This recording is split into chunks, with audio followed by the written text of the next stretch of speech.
Hello friends, very good morning to all of you. मैं हूं गौरव और स्वागत करता हूं आपके अपने इस channel GK classes for preparation में। दोस्तों, जैसा कि हम लोग अभी ज्योग्राफी की सीरीज चला रहे हैं, तो ज्योग्राफी का जो 7th क्लास की जो बुक है वो कवर करा रहे हैं। और आज के जो चैप्टर आखिरी यानी 9th चैप्टर होने वाला है, ये एनसीईआरटी के नए पैटर्न पर आधारित है। आपको हो सकता है कि पुरानी बुक्स में दूसरा चैप्टर दिखाई दे, लेकिन ये अभी जो चैप्टर है ये नए पैटर्न पर आधारित है एनसीईआरटी के। तो आप जो है अभी ये आखिरी चैप्टर होने वाला, इसके बाद हम हिस्ट्री की क्लासेस जो है अब कराएंगे। ठीक है, तो फिर से हाजिर हूँ आपके सामने एक नए चैप्टर के साथ। तो आप चैनल को लाइक, सब्सक्राइब और शेयर जरूर कर दीजिए और ज़्यादा ज़्यादा लोगों को शेयर कीजिए। और अगर कोई आपके सवाल है तो आप कमेंट के द्वारा आप सवाल भी पूछ सकते हैं। तो चलिए शुरुआत करते हैं कि रेगिस्तान में जीवन कैसा है। ठीक है, जैसा कि हम लोग जानते हैं कि जहाँ पे पानी होता है यहाँ या जहाँ पे जलवायु जो उसके अनुकूल होती है पौधों के, तो पौधे वहाँ पे ज्यादा उगते हैं। ठीक है, और इसके अलावा हम देखते हैं कि कुछ क्षेत्र ऐसे हैं जहाँ पे कम वर्षा होती है, या आप देखते हो कि जहाँ पे सूखा इलाका ज्यादा रहता है। ठीक है, तापमान बहुत ज्यादा होता है। तो ऐसे इलाकों में क्या होता है, तो यहाँ पे वनस्पतियां विरले ही पाई जाती हैं। ठीक है, तो उसका कारण यही है कि जलवायु उसके अनुकूल नहीं होती है। और आप देखते हैं कि वहां पे पानी की कमी होती है।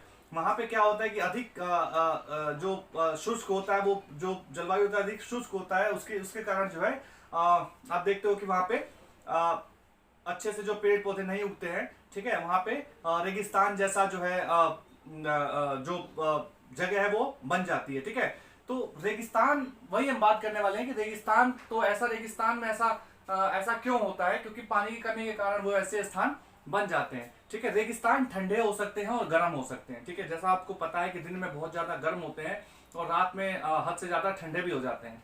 ठीक है, अब हम बात करने वाले हैं जो गर्म रेगिस्तान है सहारा के बारे में। गर्म रेगिस्तान सहारा।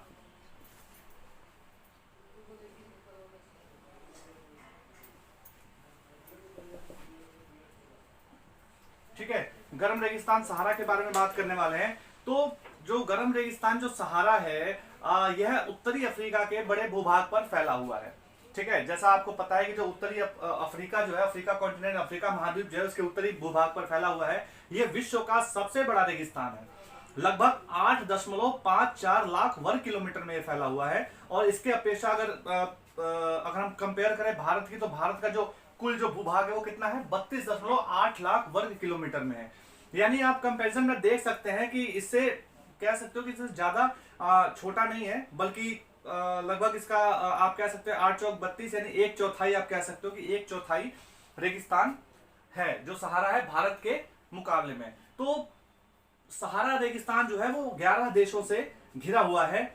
ठीक है, तो इसमें कौन कौन से देश शामिल होते हैं, तो इसमें अल्जीरिया होता है, चाड होता है, मिस्र होता है, लीबिया होता है, माली होता है, मोरितानिया होता है, मोरक्को होता है, नाइजर होता है, सूडान होता है, ट्यूनिशिया है, पश्चिमी जो है सहारा देखने को मिल जाता है। इस तरीके के देश में शामिल है। यहाँ सिर्फ रेगिस्तान ही नहीं है, बल्कि आप कह सकते हो यहाँ बालू के साथ साथ बजरी के मैदान भी हमें देखने को मिलते हैं। ठीक है, बजरी के मैदान भी देखने को मिलते हैं।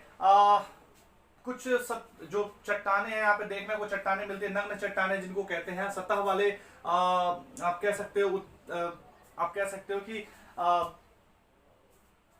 जो कुछ पठार हैं, पठार भी देखने को उत्थित पठार देखने को हमें मिल जाते हैं। ये चट्टाने कुछ जगहों पर 2500 मीटर से लेके 8000 की जो है 2500 मीटर से लेके 2500 मीटर से कह सकते हो कि 2500 मीटर से अधिक की ऊंचाई पर हमें भी देखने को मिल जाते हैं। 2500 मीटर से भी अधिक ऊंचाई इनकी देखने को हमें मिल जाती है। पहले यह जगह जो हरा भरा मैदान हुआ करता था, जैसा कि वैज्ञानिकों द्वारा बताया गया कि पहले जो था ये हरा भरा मैदान जो है यहाँ पे पाया जाता था। यहाँ पे नदियां थी, मगरमच्छ जो है यहाँ पे पाए जाते थे, कई जीव जंतु जो है पाए जाते थे। और जीव जंतुओं में इसमें हाथी, शेर, जिराफ, शुतुरमुर्ग, भेड़, पशु तथा बकरियां भी यहाँ पाई जाती थी। जलवायु परिवर्तन के कारण, जो जलवायु में परिवर्तन हुआ, उस परिवर्तन के कारण यह गर्म और शुष्क प्रदेश बन गया। ठीक है, इसके और उत्तर में आप देखेंगे भूमध्य सागर स्थित है, इसके पश्चिम में अटलांटिक महासागर स्थित है। तो इस तरीके से आप देखोगे कि ये भी जो था यहाँ पे पानी की बहुत बढ़िया आप कह सकते हो कि पानी का बहुत ज्यादा यहाँ पे जो स्थिति थी वो बहुत अच्छी स्थिति थी। ठीक है, अब हम इसके जलवायु के बारे में बात करते हैं, जलवायु कैसा है इसका। जैसा आप जानते हैं कि गर्म रेगिस्तान है तो यहाँ की जलवायु कैसी होगी, तो सहारा की जो जलवायु अत्यधिक गर्म और शुष्क है। ठीक है, यहाँ जो वर्षा ऋतु आप कह सकते हो कि अल्पकाल हेतु ही होती है, मतलब काफी कम समय के लिए वर्षा होती है। आकाश जो है बादल रहित रहते हैं, यानी बिना बादलों का आकाश रहता है और चिलचिलाती धूप होती है। निर्मम जो है आप कह सकते हो निर्मम गर्मी होती है, बहुत जो है कह सकते हो बहुत तेज जो धूप पड़ती है। जो कुछ नमी रहती है, जो कुछ नमी जो बनती है वो नमी आप देख सकते हो कि जो तेजी से वाष्पित होती है और इसके कारण जो दिन है बहुत ज्यादा गर्म रहता है। ठीक है, दिन का तापमान 50 डिग्री सेल्सियस तक पहुंच जाता है और रातें जो होती है अत्यधिक ठंडी होती हैं। ठीक है, और तापमान जो गिरकर हिमांक बिंदु जैसे कि जिसपे भी बर्फ जम सकती है, इतना ठंडा जो है रात का जो तापमान है वो हो जाता है यहाँ का। तो इससे हमें क्या देखने को मिलता है, इससे हमें देखने को मिलता है कि किस तरीके से आप कह सकते हो कि जो परिवर्तन है, जो तापमान का परिवर्तन है, किस तरीके से दिन में 50 डिग्री सेल्सियस और रात में 0 डिग्री सेल्सियस तक जो है पहुंच जाता है। तो देखना ना कितना अंतर है इसमें। तो इस तरीके से जो जो वहां के लोग हैं किस तरीके से अपने उसके अनुकूल अपना जो जीवन व्यतीत करते हैं, उन्होंने उसके अनुकूल अपने जीवन को बना लिया है। अगर हम वनस्पति की बात करें और उसके वहां के प्राणी जात की बात करें,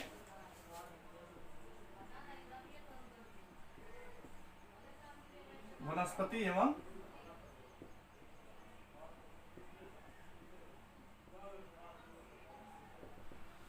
प्राणी जात, तो पौधों में यहाँ पे कैक्टस, खजूर के पेड़, एकेशिया इत्यादि जो पौधे यहाँ पे मिलते हैं। अगर हम जानवरों की बात करें तो यहाँ पे ऊंट देखने को मिल जाएगा, लकड़बग्घा मिल जाएगा, सियार मिल जाएगा, लोमड़ी मिल जाएगी, बिच्छू मिल जाएंगे, सांपों की प्रजातियां मिल जाएंगी और कुछ तरीके की छिपकलियां भी पाई जाती हैं।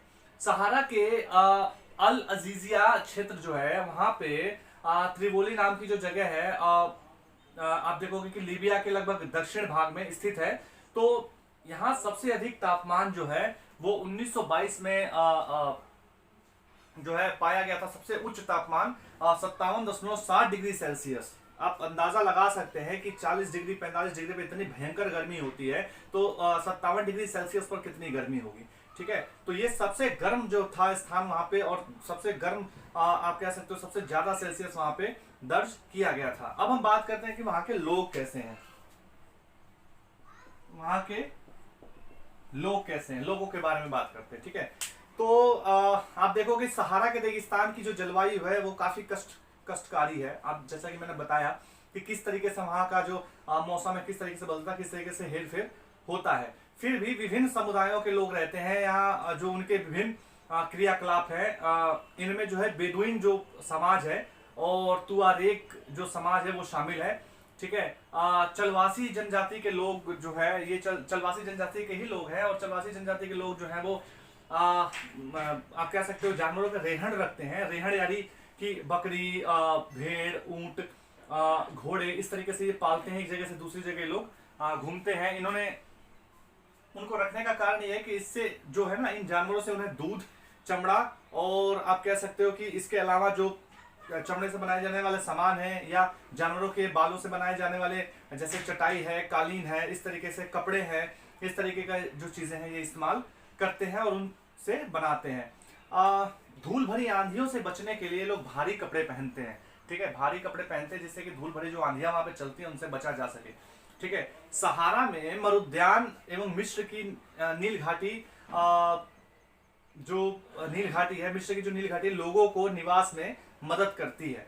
ठीक है, यहाँ जल की उपलब्धता के कारण लोग खजूर के पेड़ लगाते हैं। यहाँ चावल, गेहूं, जौ और सेंध जैसी फसलें उगाई जाती हैं। ठीक है, मिस्र की कपास पूरे विश्व में प्रसिद्ध है, यानी पूरे विश्व में फेमस है। इस क्षेत्र में महत्वपूर्ण देखेंगे महत्वपूर्ण खनिजों में लोहा, फास्फोरस, मैग्नीज तथा यूरेनियम आदि सम्मिलित की जाती है। ये सब चीजें यहाँ पे पाई जाती हैं। यहाँ जीवन शैली में परिवर्तन हो रहा है। यहाँ के जो लोग हैं वो धीरे धीरे ऊंचे भवन बना रहे हैं, ऊंची ऊंची खिड़कियों वाले भवन बना रहे हैं। ठीक है, और यहाँ पे सुपर मार्ग भी बन रहा है। पहले जो सामान था वो ऊंटों से ढोया जाता था, ऊंटों की जगह ट्रकों ने जगह ले ली है, ठीक है, और माल ढोने के लिए, और पर्यटक भी यहाँ पे आते हैं घूमने फिरने के लिए, यहाँ पे देखने के लिए, ठीक है। तो हमें काफी परिवर्तन देखने को मिलता है, ठीक है। इसके साथ साथ जो है काफी चीजें हैं जो बदल रही हैं, समय के साथ साथ चीजें बदल रही हैं। जैसे हमें पिछली पिछली क्लास में हमने अमेजोन के बारे में बात की, अमेजन के जंगलों के बारे में बात की थी कि वहां के लोग भी किस तरीके से बदल रहे हैं, वैसे ही यहाँ भी लोगों में बदलाव आ रहा है, ठीक है। अब हम बात करें ठंडा रेगिस्तान यानी लद्दाख के बारे में, जो भारत का हिस्सा है।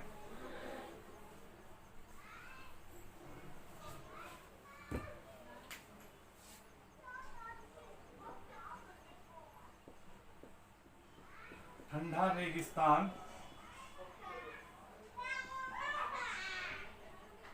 लद्दाख जो भारत का हिस्सा है, और भारत के लगभग आप कह सकते हो सबसे जो उत्तरी जो भारत है, उत्तरी भारत में लद्दाख आता है, ठीक है। लद्दाख जो है लद्दाख जो है दो शब्दों से बेसिकली बना हुआ है। ला का अर्थ होता है पर्वतीय दर्रा। ला का अर्थ क्या होता है?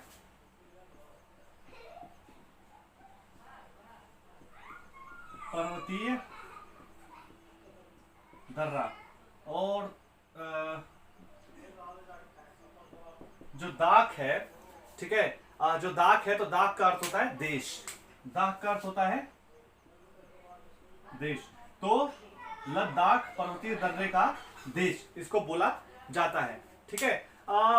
पृथ्वी के सबसे ठंडे स्थानों में से एक जो है द्रास द्रास सेक्टर, अगर हम बात करें द्रास सेक्टर सबसे ज्यादा ठंडा है। पृथ्वी के सबसे ठंडे स्थानों में से एक स्थान लद्दाख में ही आता है, जिसको हम द्रास कहते हैं, द्रास के नाम से जाना जाता है, वो जगह का नाम है द्रास, ठीक है। अगर हम लद्दाख की बात करें तो जम्मू और कश्मीर के पूर्व में बृहद हिमालय में स्थित लद्दाख एक ठंडा रेगिस्तान है, ठीक है।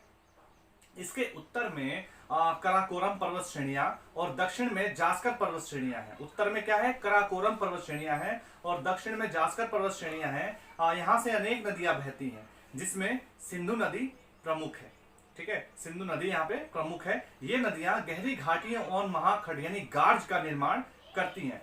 लद्दाख में अनेक हिमानियां जैसे गैगरी हिमानी भी यहाँ पे मिलती है, ठीक है। तो इस तरीके से जो लद्दाख है, लद्दाख की भूमि कहाँ पे लोकेशन है इसका, वो मैंने बताया आपको। लद्दाख की जो ऊंचाई है वो कारगिल में लगभग 3000 मीटर से लेके, और आप कह सकते हो कराकोरम में 8000 मीटर की ऊंचाई तक जाती है। अधिक ऊंचाई के कारण यहाँ की जो जलवायु है अत्यधिक शीतल है। ग्रीष्म ऋतु में आप कह सकते हो तापमान जो तापमान है वो 0 डिग्री से कुछ ही अधिक होता है, यानी ग्रीष्म ऋतु में तापमान 0 डिग्री से कुछ ही अधिक होता है। मैं ग्रीष्म ऋतु की बात कर रहा हूँ, ठीक है। और तथा रात में जो तापमान है वो -30 डिग्री तक गिर जाता है, यानी -30 डिग्री आप समझ सकते हैं कि 0 डिग्री में बर्फ जम जाती है, ठीक है। तो -30 डिग्री में तापमान किस तरीके से चलता होगा। शीत ऋतु में जो तापमान हमेशा जो है वो -40 डिग्री के आसपास ही रहता है। यह स्थान हिमालय के वृष्टि छाया क्षेत्र में पड़ता है, जिसके कारण यहाँ पे वर्षा की कह सकते हो वर्षा बहुत कम होती है। पूरे साल में लगभग हम बात करें तो 10 सेंटीमीटर के आसपास ही यहाँ पे बड़ी मुश्किल से जो है वर्षा होती है। अब हम बात करते हैं वनस्पति जात और प्राणी जात के बारे में। यहाँ की वनस्पति कैसी है?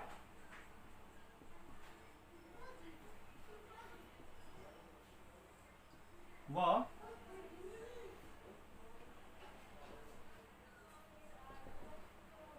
वनस्पति जात व प्राणी जात, ठीक है।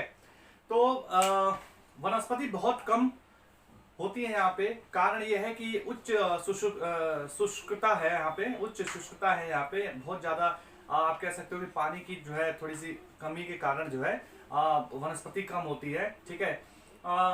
जानवरों को चराने के लिए कहीं कहीं छोटी छोटी झाड़ियां और कहीं कहीं छोटे छोटे खरपतवार जो है हमें देखने को मिल जाते हैं, या छोटे कह सकते हो कि छोटी घास हमें देखने को मिल जाती है जानवरों को खिलाने के लिए। घाटी में शरपत यानी विलो नाम का जो पॉपुलर उपवन उपस्थित है। अच्छा, विलो के नाम से याद आया, जो बैट बनाए जाते हैं ना वो विलो से बनाए जाते हैं, विलो बैट होते हैं, और विलो बैट बहुत महंगे होते हैं। और शरपत नाम की जो लकड़ी है वो वहां पे मिलते हैं, और शरपत नाम की लकड़ी से बनाया हुआ बैट बहुत अच्छा और मजबूत होता है, अच्छी क्वालिटी का होता है, ठीक है। तो वो लकड़ी कहाँ पे मिलती है? तो वो लकड़ी लद्दाख में मिलती है आपको, ठीक है। ग्रीष्म ऋतु में यहाँ पे जो सेब, खुबानी, अखरोट जैसे पेड़ होते हैं और उगाए जाते हैं। अगर यहाँ पक्षियों की बात करें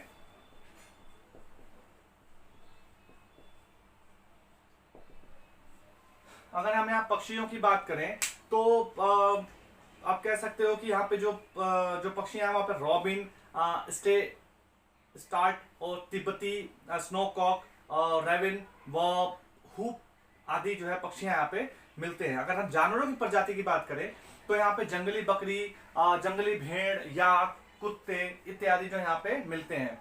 ठीक है, जानवरों को पालने का मकसद वही है जो उन रेगिस्तानों में पालने का है, जो हमने सहारा के बारे में बात की कि यहाँ से दूध मिलता है, चमड़ा मिलता है, खाल मिलता है, मांस मिलता है और उनसे जो है जो बकरियों से जो है और कह सकते हो कि आप जो है अच्छी क्वालिटी के जो बाल मिलते हैं, ऊन जिनसे ऊन बनाया जाता है और जो वहाँ पे जो शॉल वगैरह जो बनाई जाती है। ठीक है, पश्मीना नाम जो पश्मीना जो एक है ना बकरी, पश्मीना नाम की जो बकरी है, इस तरीके से जो उससे ऊन निकाला जाता है और ऊन निकालने के बाद जो है उसको मार्केट में बेचा जाता है। हाथों से बनाया गया वो शॉल होता है, इसलिए वो काफी महंगा होता है। जंगली बकरी और जंगली आप कह सकते हो कि जो है वहां पे मिलते हैं। याक का दूध जो प्रयोग किया जाता है वो पनीर के लिए और मक्खन के लिए, ठीक है, इस तरीके से उसे बनाया जाता है। ठीक है, और जैसा मैंने बताया कि भेड़ और बकरी के बालों से वहां पे ऊन बनाया जाता है।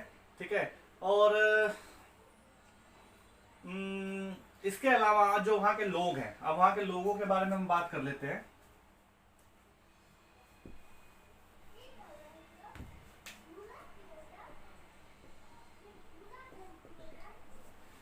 जो वहां के लोग हैं तो यहाँ के जो अधिकांश लोग मुस्लिम कह सकते हो, मुस्लिम जो धर्म से या बौद्ध धर्म से बिलोंग करते हैं, मुस्लिम धर्म या बौद्ध धर्म से रिलेटेड है। यहाँ अत्यधिक जो है मठ है जिसमें हेमिस, थिक्से और थिक्से, शे तथा लामा यूरू इत्यादि नाम के मठ यहाँ पे पाए जाते हैं।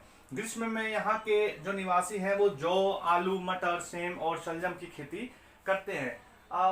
इसके अलावा यहाँ की औरतें काफी परिश्रमी हैं। यहाँ की औरतें काफी परिश्रमी हैं। वो खेती बाड़ी के साथ साथ जो है अपने व्यवसाय भी संभालती है, अपनी दुकानें भी चलाती हैं। ठीक है, इस तरीके से जो है वहाँ पे जो औरतें कार्यरत रहती हैं। लद्दाख की जो राजधानी है वो लेह है। जैसा आपको पता है कि जो लद्दाख की राजधानी है वो लेह है। राष्ट्रीय राजमार्ग 1A लेह को जोजिला दर्रा होते हुए कश्मीर घाटी से जोड़ता है। यहाँ का मुख्य क्रियाकलाप जो है वो पर्यटन है। ठीक है, लोग बाग वहाँ घूमने फिरने के लिए जाते हैं। ठीक है, गोपा दर्शन के लिए जाते हैं। गोपा मठ से जुड़ा हुआ एक स्थान है, या एक कह सकते हो कि एक उसका नक्शा है, जिस तरीके से गोपा को है उसको बनाया जाता है उसमें। और घास के मैदान जो है यहाँ पे उनको देखने के लिए जाते हैं लोग, हिमनदों को देखने के लिए जाते हैं। ठीक है, लोग सैर के लिए जाते हैं, लोग घूमने फिरने के लिए जाते हैं। ठीक है, लेकिन लद्दाख के जो लोग हैं वो शताब्दियों से अपने जो प्रकृति के समन्वय के साथ जो है संतुलन बना के उन्होंने रखा हुआ है। प्रकृति के साथ वो लोग जुड़े हुए हैं, जो कार्य करते हैं वो प्राकृतिक रूप से करते हैं, उसका बुरा असर प्रकृति के ऊपर नहीं पड़ने देते हैं। ठीक है, लेह राजमार्ग की अगर बात करें तो लेह राजमार्ग जो है वो 4 दर्रों से होकर गुजरता है, जिसमें रोहतांगला, बारालाचला,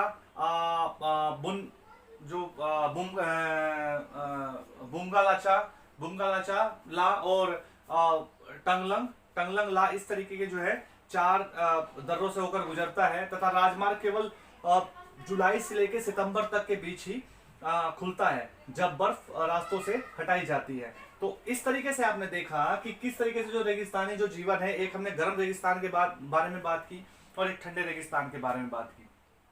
ये आपकी ज्योग्राफी का आखिरी चैप्टर था और इसमें अभी हम इतना ही जो है चीजें कवर करने वाले हैं। ठीक है, इसके बाद जब हम 8th की बुक जो ज्योग्राफी की पढ़ाएंगे तो उसमें जो है और अत्यधिक चीजों को जो है कवर करने की कोशिश करेंगे। जो चीजें होंगी उसको हम उसमें पढ़ाएंगे। ठीक है, तो अभी तक इतना ही था। आप चैनल को लाइक, सब्सक्राइब और शेयर जरूर कर दीजिए।